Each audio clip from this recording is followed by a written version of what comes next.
All right, friends, this is it. The end of the book, the last 3 chapters. I know it's a big chunk of reading, but think of it as channeling all the stamina that you've built throughout your 5th grade year to read with focus for an extended period of time. You can do it. You can make high quality jots. And we will have our last book club discussions tomorrow. And like Talia said, I remember when we finished Home of the Brave, it's the kind of book that you don't want it to end because you're going to miss the characters, which I feel like is definitely true for this one. So it's bittersweet that it's almost over, but hopefully you have the 3rd book, which I have too. It's called Ashes. It's the 3rd and final book in the trilogy. Okay, chapter 60.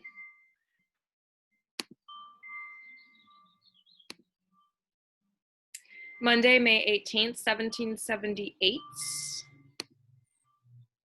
This is a story of a kidnapped African girl told to Borair O'Brinch, Geoffrey Brace, who was kidnapped from Mali at age 16 and enlisted by his master to serve as a patriot soldier for 5 years.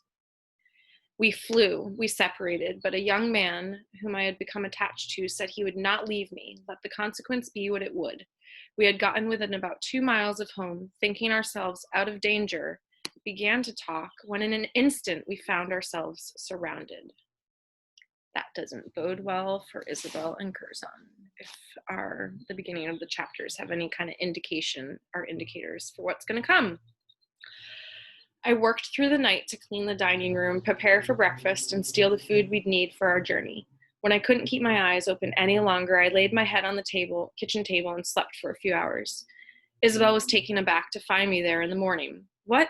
I put my finger to my lips and pulled her into the larder with me. Even there, behind a closed door, I whispered. We don't have much time, I said. What about the key? She asked. Her face fell. It didn't work, did it? I grasped her arm tighter. We have no choice. We have to leave. But how? You have to write 2 notes. Make the first one look like it came from headquarters, requesting the presence of Bellingham and the other gentleman. Tell them to arrive before 8 o'clock. But I've not written anything in ages. He's sure to notice my script. I'll spill tea so that it's difficult to read. I'll say that the messenger told me what it contained. What's the second note for?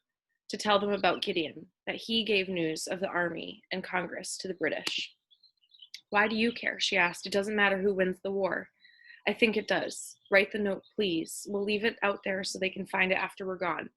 We should wait a bit after they depart. They are forever forgetting things. She nodded. Then what? Then we follow the river toward camp and wait for our luck to turn. Many girls and lads would have been overcome by fear at that moment and blubbered or backed out of the plan. Not Isabel. The reverse side of her pig-headed stubbornness was unshakable courage, and that was worthy of a general. If our luck does not turn for the good on its own, she said, we'll make it turn. The early part of my scheme unfolded better than I had hoped.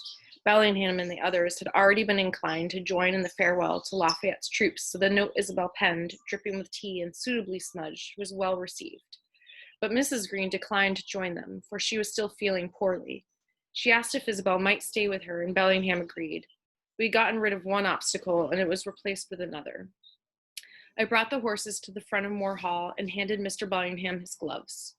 Would you care to accompany us? He asked me, to witness the troops leaving. No instant falsehood appeared in my mind. I covered my hesitation by petting the horse's nose. If it's all the same, sir, I finally said, I've had my fill of watching off soldiers. Bellingham stopped in the middle of putting on his gloves. I find that hard to believe. I dropped my gaze to the ground. In truth, sir, I have been neglectful of mucking out the barn. I wouldn't want General Green to find it in its current state. He looked for a moment as if he was going to question me further. If he did, I'd lead him on a tour of the rather odoriferous stalls. Very well. He gave the glove a tug, gathered the reins in his hands, and mounted the horse. You must become more diligent about your chores, Curzon. Caring for the horses is every bit as important as caring for the gentlemen who ride them. Yes, sir, I bowed as he rode off with his companions. We went about our regular duties for an agonizing half-hour, Isabel washing up and me making a half-hearted effort in the barn. When I could stand it no longer, I hung up the shovel and went into the house. Isabel had just finished preparing a breakfast tray for Mrs. Green, a full teapot and a delicate cup and saucer, the leftover biscuits, a wedge of sharp cheese, and a pot of blackberry preserves. It also held a dusty bottle of cordial and a large wine glass. I'll try to get her to drink the whole thing, Isabel said. Then maybe she'll sleep. I did not think it likely, but it didn't matter either way. Even if Mrs. Green noticed we had fled, there was no horse for her to ride to camp upon, and it was unlikely she'd walk that distance. When Isabel went in to care for Mrs. Green, I entered Bellingham's bedchamber and stole the paper money from his traveling chest and the 2 gold coins hidden in a folio of old letters. He called the coins his emergency treasure trove. If any situation was an emergency, this was it. I was tempted to rummage through the belongings and steal more clothes, but the thought of wearing something that had been on his form was sickening. I dropped the note about Gideon's betrayal on the center of the bed, closed the door behind me, and hurried down to my sleeping shed. It's getting really hot out here. It took only a few moments to remove the clothing that had been tailored for me in York. Bellingham would describe my waistcoat, coat, and breeches in the runaway advertisement. We would carry them with us and burn them the first chance we had. The stockings and the shirt were less remarkable, so these I placed in an old potato sack along with my blanket. I dressed myself in the tattered shirt, breeches, and the coat that I had been wearing the day I walked into Moore Hall for the first time. Into the kitchen I went. My mind raced the list of actions I'd thought about all night, ticking them off one after the next like they were drill commands. Clothes changed, money secured. House in good order. This was necessary because it might help delay the search for us. Gentlemen departed. Food. My thoughts were cut short as Isabel hurried into the kitchen and closed the door that led to the hall. Laudanum, she grinned. I could not speak. Don't worry, she said. I didn't force a sleeping potion on her. She'd already taken it, quite a big dose, to relieve her headache. She'll sleep the day away. What's wrong? Why are you looking at me like that? I pointed, still speechless. Isabel wore breeches. I'd never before seen how breeches allowed one to gaze upon the entire length of the leg of the wearer, as well as a good eyeful of that person's rump. When boys or men wore breeches, I'd not taken notice of this, but with the breeches upon Isabel, it was all I could think of. She looked down on her legs. My mother would thrash me if she ever saw me like this. Truth be told, it is an odd sensation, but I like this jacket. You should be more covered than that. I don't want to be. It's nice to walk like this. Odd, but nice. I think you should put your skirt back on and... Shh, Isabel froze. Did you hear that? I listened, but there was nothing. The sun is warming up the house, that's all I said. If not your skirt, then a long greatcoat. No, Isabel said, relaxing from her fright. Wearing a coat on a day as warm as this will draw more attention to me. I sighed. We don't have much time to argue. Let's just go. Another loud creak came from the hall, but it was not the wooden side of the house. The door to the hall swung open. Bellingham stood there. He pointed his pistol at Isabel. You're not going anywhere, he said. Chapter 61, Monday, May 18th, 1778. This is a petition of Prince and Prime, slaves who requested Connecticut to outlaw slavery in 1779. That we are the creatures of that God who made of one blood and kindred all the nations of the earth, we can never be convinced that we were made to be slaves. Is it consistent with the present claims of the United States to hold so many thousands in perpetual slavery? Can human nature endure the shocking idea? It is true what they say. When you find yourself in circumstances that are too horrible to behold, like on a battlefield or in a kitchen with a man holding a gun, time changes, and you notice the strangest of things. His boots were muddy. He was breathing hard. He must have tied up his horse down the road, then run the rest of the way so we would not be alerted. Bellingham was not at all accustomed to running. I knew you'd try this, he said. I saw how you reacted when you heard she was sold. And this morning, sweat trickled down the side of his face. His eyes burned like those of a hungry wolf. You turned down the chance to go to headquarters and watch the troops. That was very unlike you, Curzon.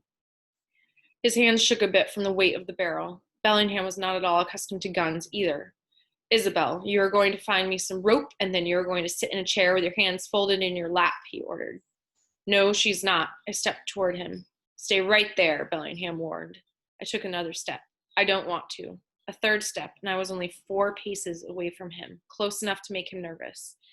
He pointed the pistol at my belly, as I had hoped. "Run, Isabel," I said. "Ride his horse until it drops." She fled out the kitchen door without a word. "How noble," sneered Bellingham. "Stupid, but noble. Do you think I won't be able to track her down? I did before, several times. She's not very good at hiding herself." His hand shook even more. It had a pinkish hue like the rest of his skin, hands that had never seen the sun, had never chopped wood or manned a bellows or loaded a wagon. I stepped closer. "That's far enough," he said. "Put your hands above your head." I did, slowly. Everything was slow, but loud, the sound of my heartbeat in my ears. Bellingham's ragged breathing, the clock in the parlor ticking away the minutes. Was she far enough away yet? Could I risk it? "Mr. Bellingham, sir," I said slowly, "if I may, are you coming to your senses, ready to beg my forgiveness?" He chuckled and smiled broadly, showing all of his teeth. I stared. There were no black specks on his lips or between his teeth. His tobacco-colored breeches were spotless too, except for a few drops of mud near the knee, likely from when he dismounted in a hurry. The sleeves of his coat were still as clean as when I'd brushed them, and the cuffs of his shirt were bright.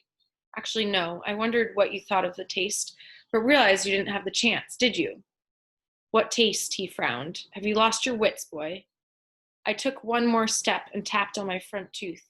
"Your teeth are very clean."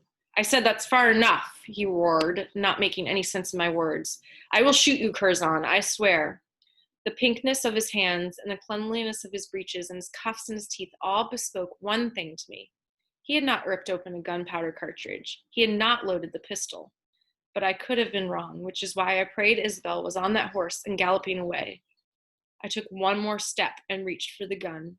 He pulled the trigger. The flint hit the empty firing pan. Click. Time sped up to normal and then ran ahead of itself. I grabbed at the gun. He pulled it backward and we were both off balance, crashing against the door frame and then spinning across the kitchen floor and onto the table. I released the gun and punched his head, which hurt more than I imagined it would. He cursed and tried to hit me with the gun, but I leaned away just in time, and instead the heavy pistol gouged the table. I shoved him at the same time that he pulled, and we regained our feet, grappling with each other. We staggered and crashed against the shelves, sending crockery and boxes to the floor. Something hit me square on the head. The room tilted and the air burned, and I had the sudden urge to puke. My legs gave out and I fell. Bellingham stood over me, breathing hard. "That was a mistake, boy." The gun had disappeared. In his right hand, he held a knife. Somebody gave a shout and a door slammed against a wall. Bellingham didn't have time to turn around before the broadside of a shovel blade cracked against his head. His eyes rolled up and he fell to the ground with a grunt. Isabel stood over him, holding the shovel like an axe. I crouched by the still form. He's still breathing. "Want me to hit him again?" I tugged at Bellingham's neckcloth. "I have a better idea." I fished out the cord that Bellingham wore around his neck, used the knife on the floor to slice it, and stood up, holding the key. "Hurry," Isabel said. The key fit perfectly. I twisted it, and the lock opened. I took it out, then gently opened the iron collar and freed Isabel. Last chapter, 62. They should put the collar around Bellingham's neck, I think. Monday, May 18th, 1778. Richard Allen, born a slave who freed himself and drove wagons during the American Revolution. He said, "This land which we have watered with our tears and our blood is now our mother country."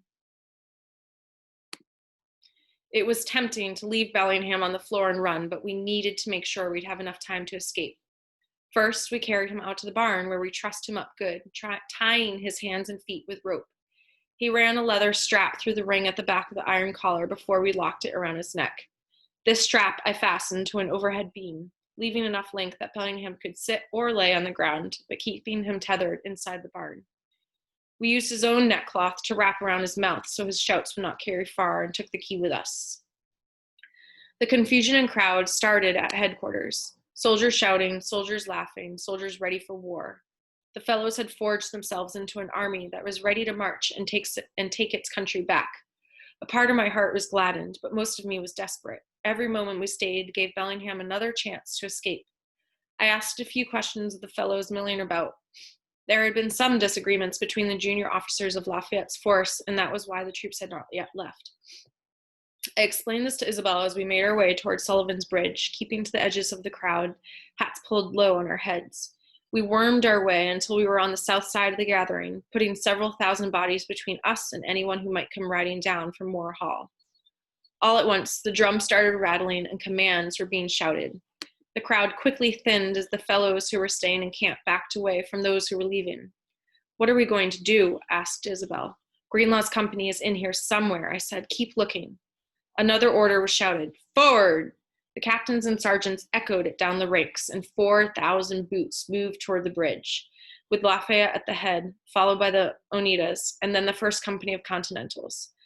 The men were not forced to march with the precision of Baron von Steuben's drills. Those were reserved for the battlefield. But the companies walked together. We could not just walk alongside them. We needed to belong somewhere to have safe passage. I scanned the lines of men, not bothering to hide my face any longer. "Master Stone Thrower," shouted a familiar voice. I looked at the mass of moving soldiers, but they all had their backs to us. Suddenly, a long arm shot up from the center of the crowd, the hand waving a hat like a signal flag. "Follow me," I told Isabel, "and don't say a word."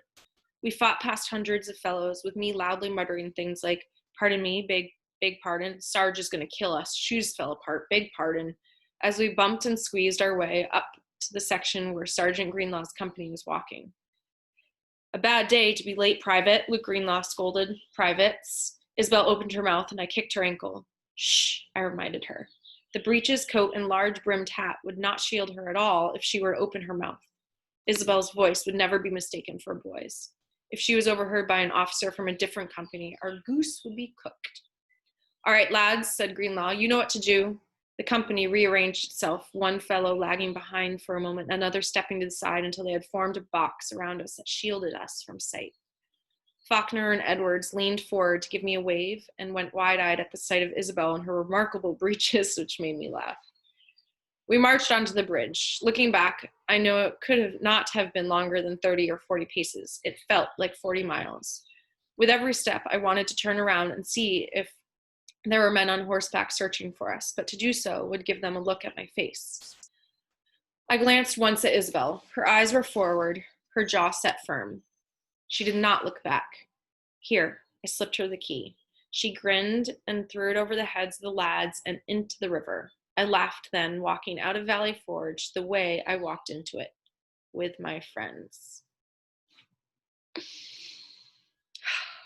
Okay, and the advertisement that I think you can read, but it says, "Runaways. Notice to readers, one and all, be hereby advised that the account of Runaways, Isabel Bellingham, who likes to go by the name Isabel Gardner, and I can't read that, Curzon Bellingham, known to call himself Curzon Smith, will be continued in the forthcoming volume, Ashes." Very exciting. That went better than I thought. But now I need to go read Ashes. But not before we talk about the end of the book tomorrow. I'm looking forward to it. Thanks.